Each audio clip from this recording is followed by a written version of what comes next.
요한계시록 14장 14절에서 20절 한 절씩 교독합니다.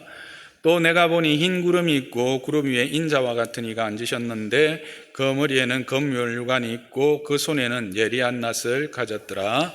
또 다른 천사가 성전으로부터 나와 구름 위에 앉은 이를 향하여 큰 음성으로 외쳐 이르되 당신의 낫을 휘둘러 거두소서. 땅의 곡식이 다 익어 거둘 때가 이르렀음이니이다 하니. 구름 위에 앉으신 이가 낫을 땅에 휘두르매 땅의 곡식이 거두어지니라. 또 다른 천사가 하늘에 있는 성전에서 나오는데 역시 예리한 낫을 가졌더라. 또 불을 다스리는 다른 천사가 제단으로부터 나와 예리한 낫 가진 자를 향하여 큰 음성으로 불러 이르되 네 예리한 낫을 휘둘러 땅의 포도송이를 거두라. 그 포도가 익었느니라 하더라. 천사가 낫을 땅에 휘둘러 땅의 포도를 거두어 하나님의 진노의 큰 포도주 틀에 던지매. 읽겠습니다. 성 밖에서 그 틀이 밟히니 틀에서 피가 나서 말굴레까지 닿았고 1600사대에 빠졌다. 아멘. 3부에는 제가 이렇게 시작할 때 힘이 나는 것 같아요. 교독하는데 여러분들의 그 응답이 너무 좋아서 좀 감사해요. 어떨 때 보면 이렇게 목사 혼자 막 이렇게 하는 느낌이 드는데 우리 교회 성도들은 이렇게 눈빛으로 이렇게 대답하시고 이렇게 함께 동참해 주셔서 제가 너무 감사합니다. 시작하기 전에 한번 그 말 꼭 하고 싶었어요. 지금 우리는 이제 14장의 마지막에 와 있죠. 이 14장은 12장부터 시작했던 이렇게 막간의 이제 종착점입니다. 11장에서 7 나팔의 재앙이 이제 마감하고 15장의 7 대접의 재앙이 시작하기 그 중간에 있는 내용이었습니다. 그런데 이 내용을 우리가 쭉 살펴보았듯이 이 내용은 결국은 예수 그리스도의 초림부터 재림까지 했던 영적 세계, 눈에 보이는 이 세상이 아닌 그 세상을 영적으로 해석한 것들이었습니다.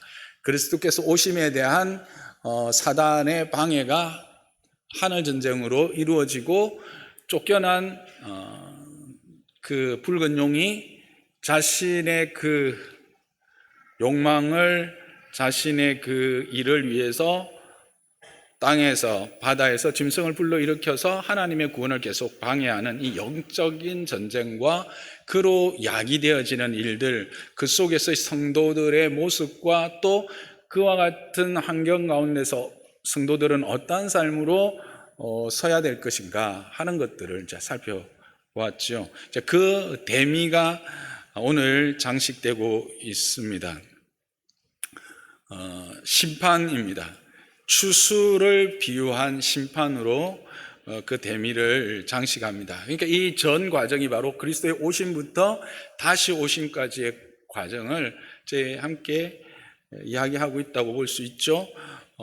그리고 이 오늘 읽었던 본문의 말씀은 예수님께서도 땅에 계실 때 그 천국에 대해서 말씀하시면서 마태복음 이 사복음서 보면 이렇게 좋은 씨를 뿌리는 주인 하나님과 또 가라지를 뿌렸던 그 원수 그리고 그것을 중간에 거두지 않고 뽑지 않고 뒀다가 이제 마지막 날에 추수하여 알곡은 천국으로 또 다음에 가라지는 불을 태울 것이라는 것에 대한 이야기를 말씀하셨는데 이제 그것을 보다 더 이제 실제적으로 어떻게 진행될 것인가를 볼 수 있는 말씀이 오늘 우리가 함께 읽었던 이 말씀입니다. 그래서 크게 두 부분으로 나눌 수 있죠.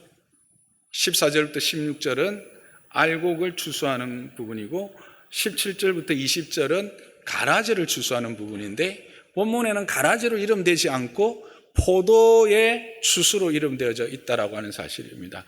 이 왜 그렇게 했냐면 이 가라지 추수를 보다 더 현실성 있게 실감나게 묘사하기 위해서 그냥 추수한다 이러면 이 하나님의 진노의 이 추수 수확을 좀 우리가 느끼기에 부족하잖아요. 근데 우리가 지난주에 살펴보았던 것처럼 이 포도를 따서 포도주 틀에 넣어서 일어나는 그 하나님의 진노의 포도즙, 그것으로 이제 우리가 생각해 보면 조금 더 현실감 있고 실감 나는 그런 것을 우리가 확인할 수 있기 때문에 이제 가라지를 포도로 바꾸었다, 그렇게 생각하시면서 따라오시면 좀 쉽게 이해가 될 겁니다. 여러분들이 아마 대부분은 이 예수님이 말씀하셨던 알곡과 가라지 추수는 거의 다 기억하고 계시죠? 네, 그 부분으로 생각하시면 되겠습니다. 그래서 먼저 알곡 추수 부분을 14절에서 16절까지 나오는데, 그것을 추수하는 이는 흰 구름 위에 있는 인자와 같은 이라고 말하고 있습니다. 그의 머리에는 뭐가 있었죠? 금면류관이 있고 손에는 예리한 낫을 가지고 있는 그 인자와 같은 일을 통해서 이 일들이 이루어집니다. 자, 그렇다면 이 구름 위에 있는 인자와 같은 이는 누구일까요? 여러분 이제는 다 아시겠죠? 이 정도 모르세요? 알 수 있죠? 누구세요? 예, 그리스도시죠. 예수 그리스도를 말하고 있습니다. 왜 그렇게 이야기할 수 있습니까? 여러분, 예수님이 변화산에서 변화될 때, 예수님이 그 변화될 때 빛난 구름이 그를 둘러싸고 있었던 것을 기억하십니까? 그러면 기억이 안 되시면 이제 지금부터 꼭 기억하십시오. 그 빛난 구름이라고 할 때 그 빛나다라는 말은 희다라고 하는 말과 같은 의미입니다. 그리고 예수님이 성천하실 때 어디로 올라가십니까? 하늘로 올라가시죠. 갈 때 어디를 통과하시죠? 구름 사이를 통과하십니다. 그래서 구름으로 오실 때 그 모습으로 온다. 구름 타고 오신다고 성경은 분명히 이야기합니다. 그래서 이 흰 구름은 하나님의 그 위엄을 드러내면서 그의 거룩하심을, 그 영광의 찬란함을 나타내는 또 다른 상징적 물건이거든요. 상징적인 모습이거든요. 그래서 예수님입니다. 더욱 더 예수님이라고 말할 수 있는 것은 그가 쓰고 있는 금면류관 때문에 그렇죠. 우리는 저 앞에서 인의 재앙에서 첫 번째 말을 타고 오는 자가 면류관을 썼다고 했는데, 그 면류관은 금면류관이 아니었죠. 그냥 일반적인 그 권위를 상징하는 모자였던 것 기억하시죠? 근데 여기 계시는 분은 금면류관입니다. 금은 변하지 않는 영원성과 영광을 함께 나타내지요. 그래서 왕적 주권자임을 상징하는 게 금면류관을 쓴 거 아닙니까? 그래서 예수님과 구름, 그리고 이 금면류관을 쓰시니, 무엇보다도 인자와 같은 이라고 할 때, 이 인자와 같은 이는 다니엘에서 오실 메시아에 대한 분명한 상징적 언어고, 예수님이 직접 이 땅에 오셨을 때 자기를 어떻게 표현합니까? 인자가 하죠. 그래서 예수님을 우리가 말한다고 분명히 이야기할 수가 있는 겁니다. 그리고 추수하는 이가 결국은 추수가 여기서 심판의 의미니까 최종적인 심판자는 예수님이잖아요. 그렇게 본다면 이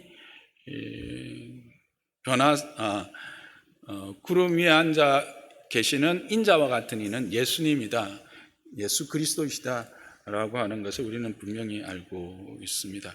그런 예리한 낫을 가지고 있습니다. 예리한 낫이라는 것은 거둘기가 완전히 준비되어져 있는 상태입니다. 그래서 16절에 보면 뭐 특별한 어려움이 없이 아주 순식간에 이렇게 추수를 하십니다.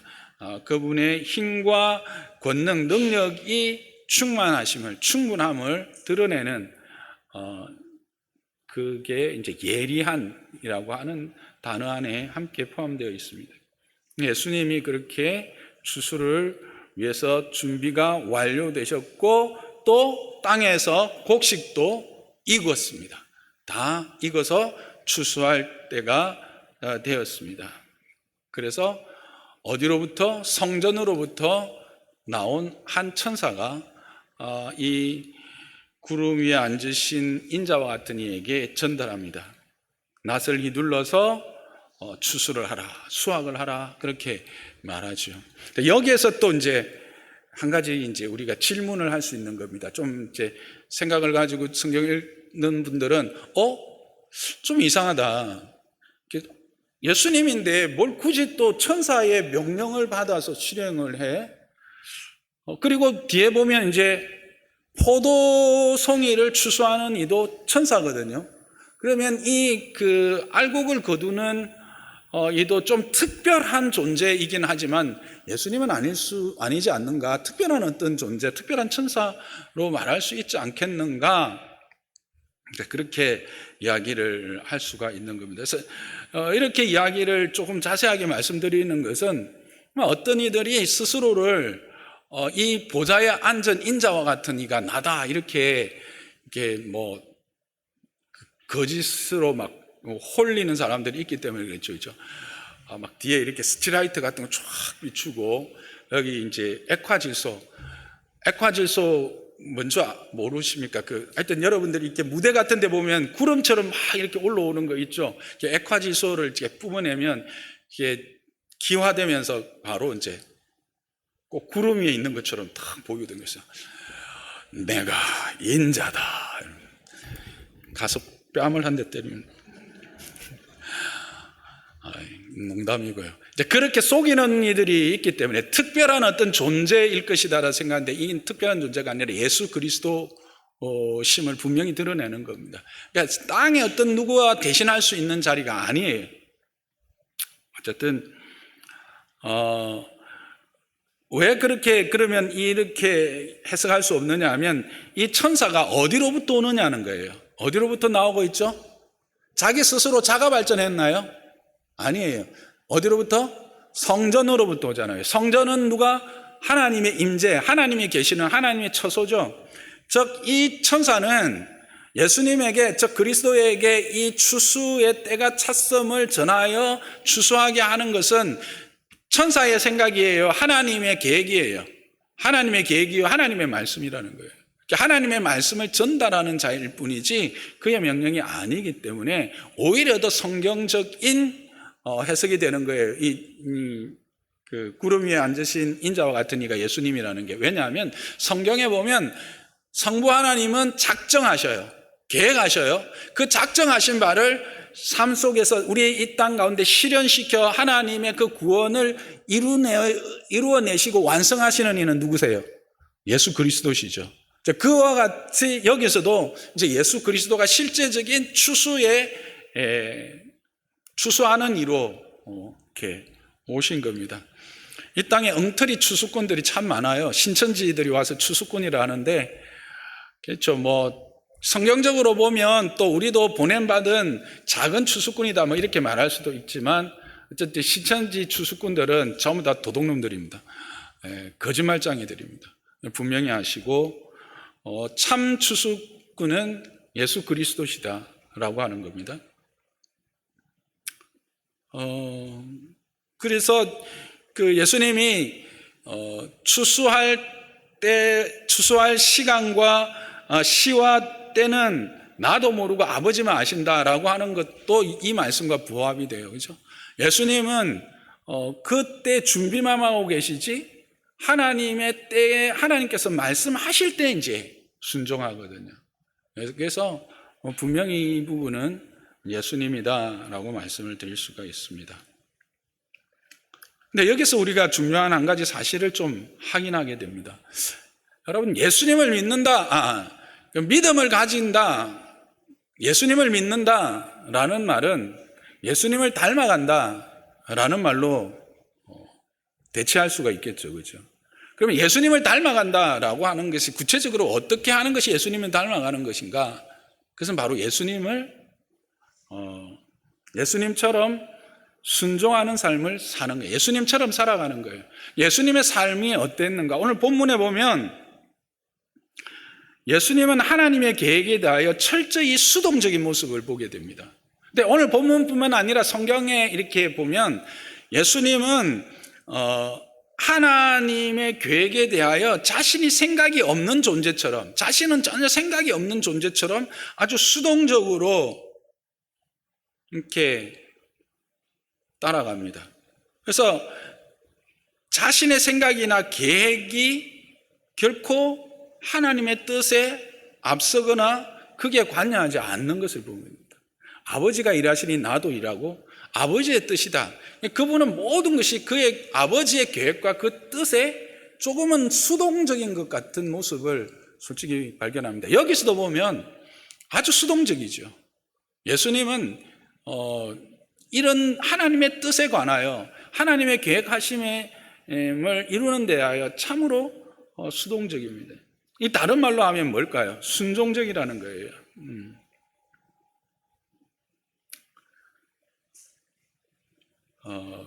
여러분, 이스라엘이 왜 하나님께로부터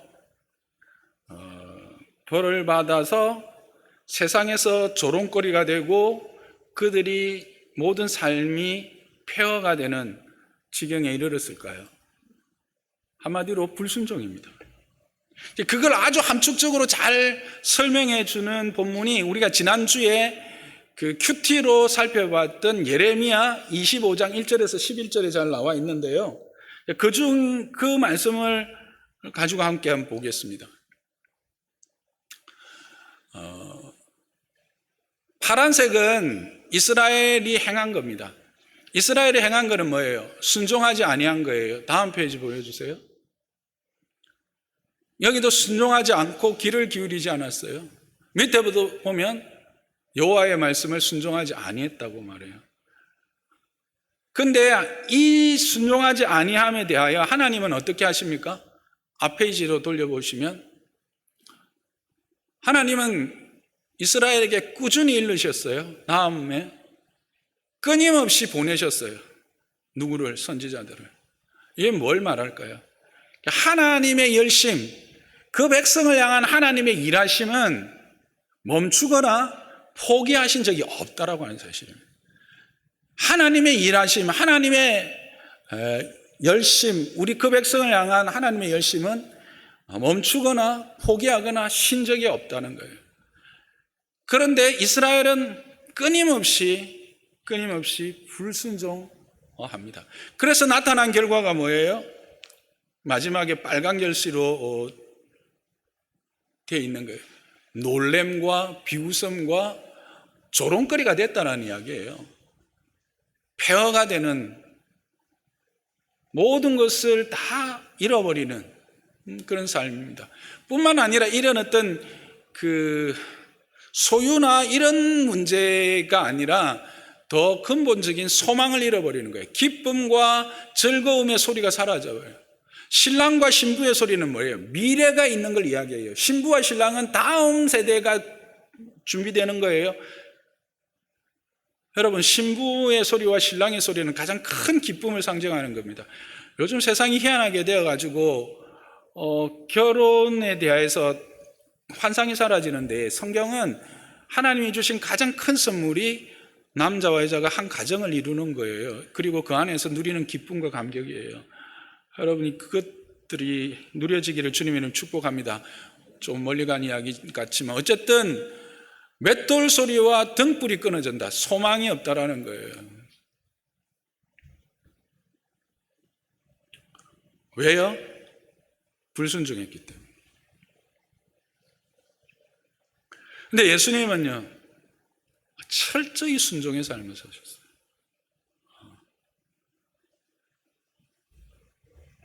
그래서 하나님께서 이 사무엘을 통해서 가르치신 바 순종이 제사보다 낫다라고는 이 가르침은 우리가 늘 깊이 묵상해 봐야 될 신앙의 좌표가 되는 겁니다. 여러분, 신앙생활 잘한다라는 게 뭘까요? 교회 열심히 오고 봉사 열심히 하고 헌금 많이 하고 그렇게 하면 그게 교회생활 잘하는 걸까요? 그게 하나님 안에서 기꺼이 기쁨으로 순종함으로 행하는 거라면 당연히 잘하시는 겁니다. 그러나 그것이 순종함에서 나온 것이 아닌 다른 어떠한 무언가를 기대하고 또 기대할 뿐만 아니라 요구하는 것으로 내가 헌신하고 내가 또 신앙생활을 하고 하는 것은 그것은 잘하는 게 아니에요.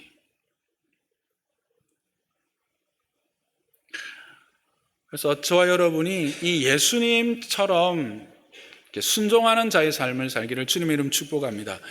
그럴 때 예수님은 이 땅에 계실 때 머리 둘 곳도 없었고 아무런 인간적인 흠모할 것이 없는 정말 그 광야의 깊은 뿌리 그 말라 비틀어진 듯한 그 뿌리와 같이 볼품이 없어도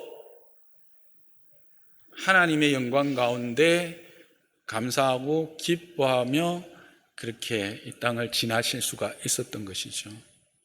여러분들에게 이와 같은 은혜가 있기를 주님의 이름 축복합니다. 언제요? 순종할 때요. 어떤 순종의 자세?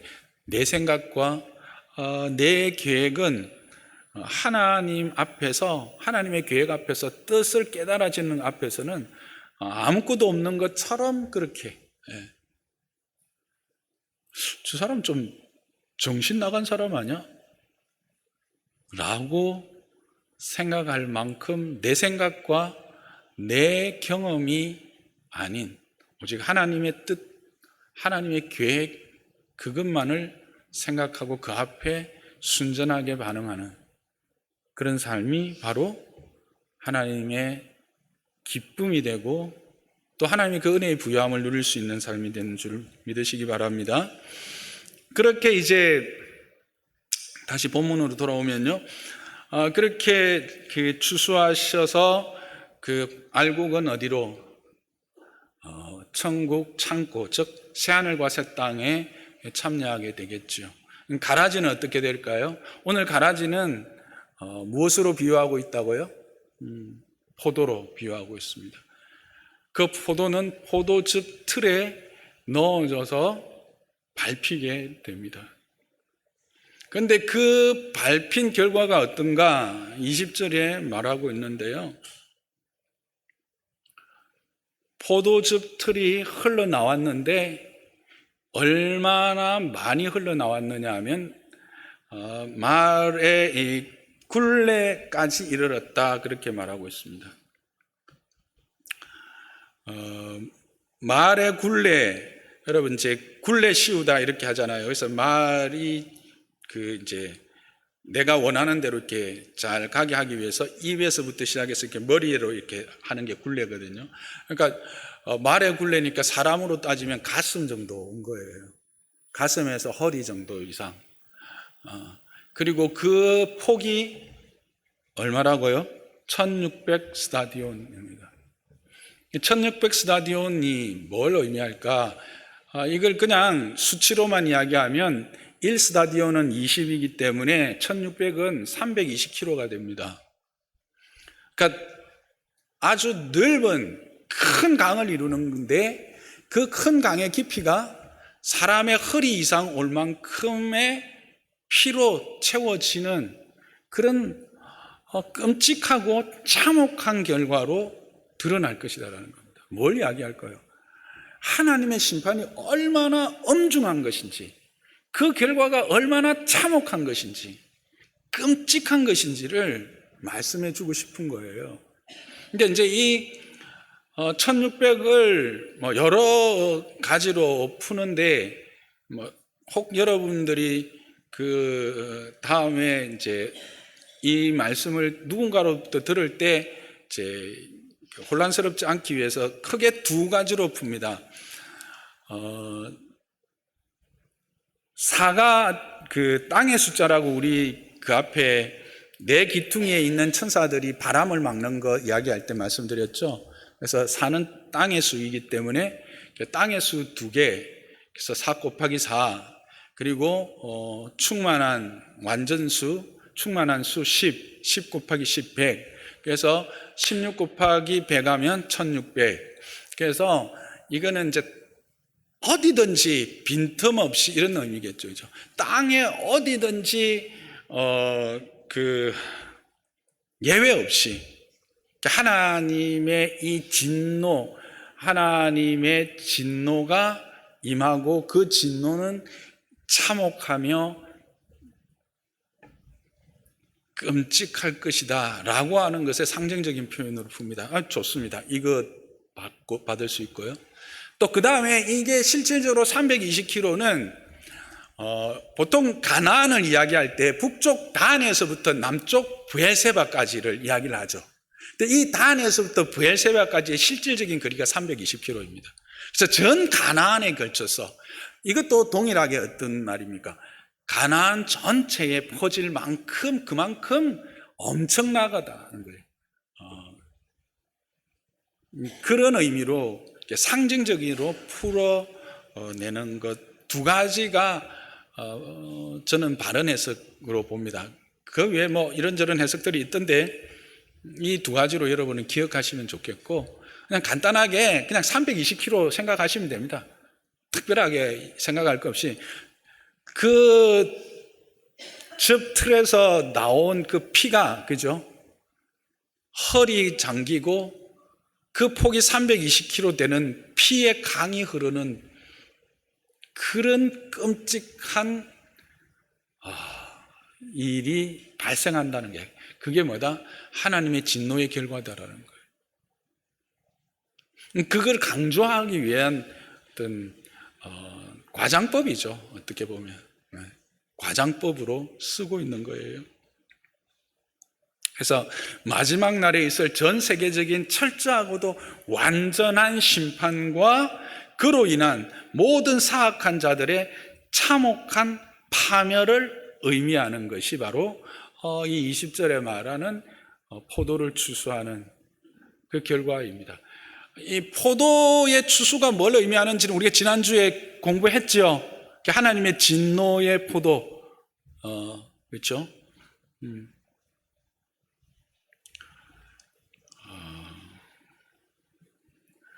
그러면 여기서 이제 우리가 질문이 되는 거죠. 왜 이런 끔찍한 심판의 모습을 반복해서 보여주시는가? 지난주에 우리가 이야기했잖아요. 지난주에 세 천사를 통해서 첫 번째 천사는 그 복음, 경배하는 것이 복음이다라고 하는 사실을 이야기했고, 두 번째 천사와 세 번째 천사는 두 짐승과 그 짐승들로부터 표를 받은 자들이 동일한 진노의 이 포도, 진노의 심판에 이를 것을 우리는 이야기 들었고, 그러나 주 안에서 죽는 자들은 오히려 복되다라고 하는 사실을, 그가 참된 안식에 들어갈 것이다라는 사실을 우리는 들었어요. 그런데 왜 이것을 다시 또 말씀하실까?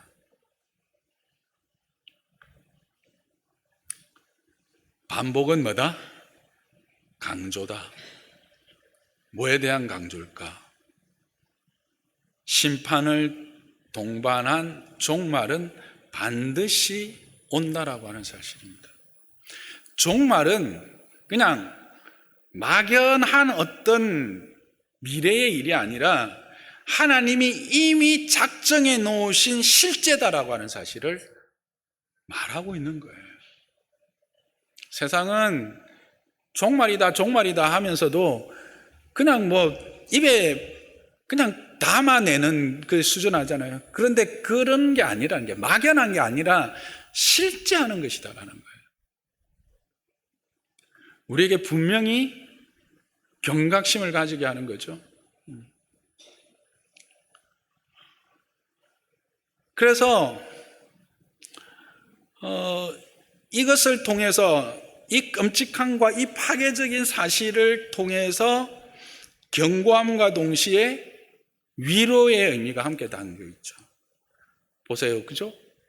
우리는 어디에 속할까요? 알곡에 속하잖아요. 어떻게 알아요? 첫 번째 천사가 말했잖아요. 뭐가 복이다? 하나님을 경배하는 것이 영원한 복음이다 그랬어요. 여러분이 여기 앉아 있는 것이 복인 줄 믿으시기 바랍니다. 여러분이 예배할 수 있다는 것이 얼마나 큰 복인 줄 믿으시기 바랍니다.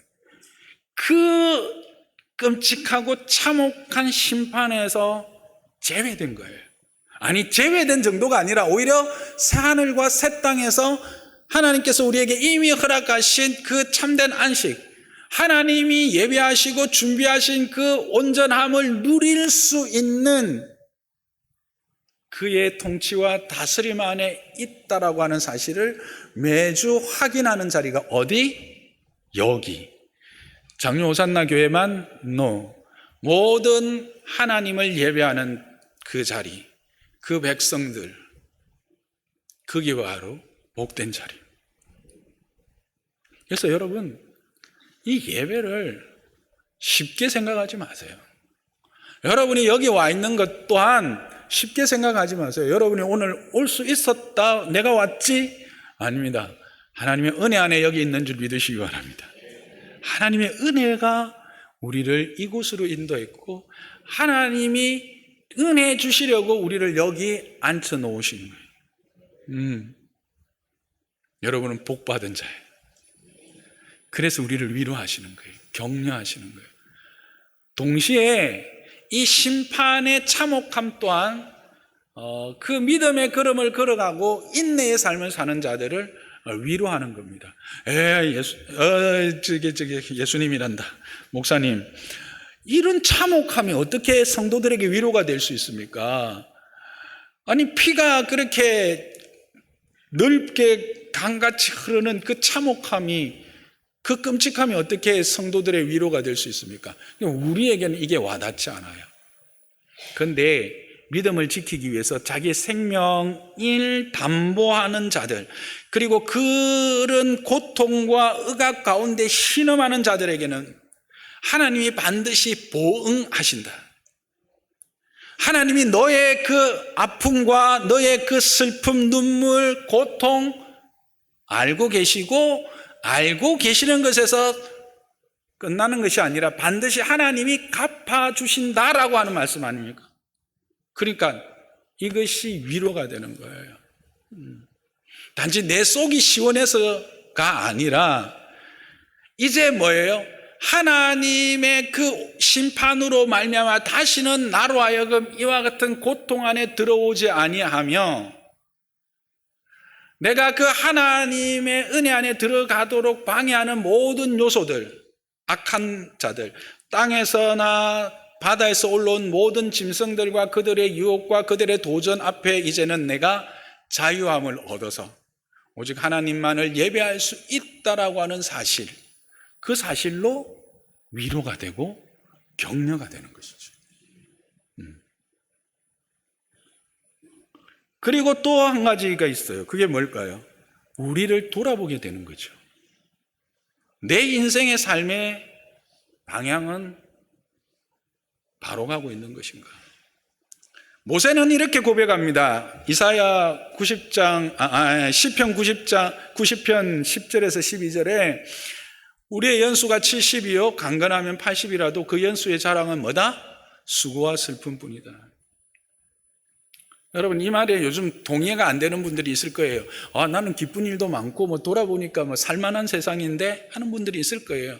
그런데 어디에 가봐야 될까요? 모세의 자리를 가보는 거예요. 고대의 조선시대 때만 가봅시다.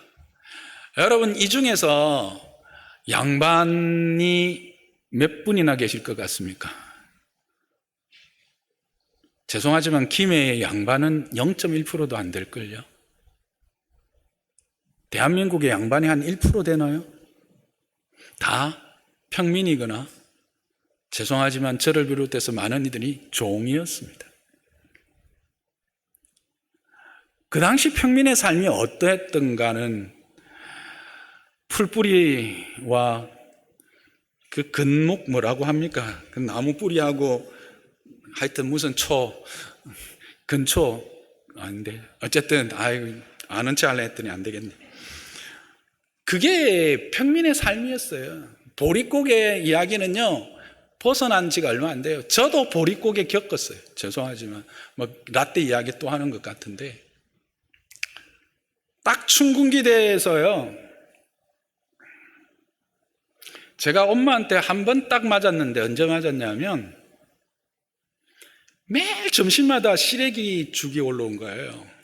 너무 먹기 싫어서 하루는 안 먹었어. 엄청 두드려 맞았어. 배불렀다고.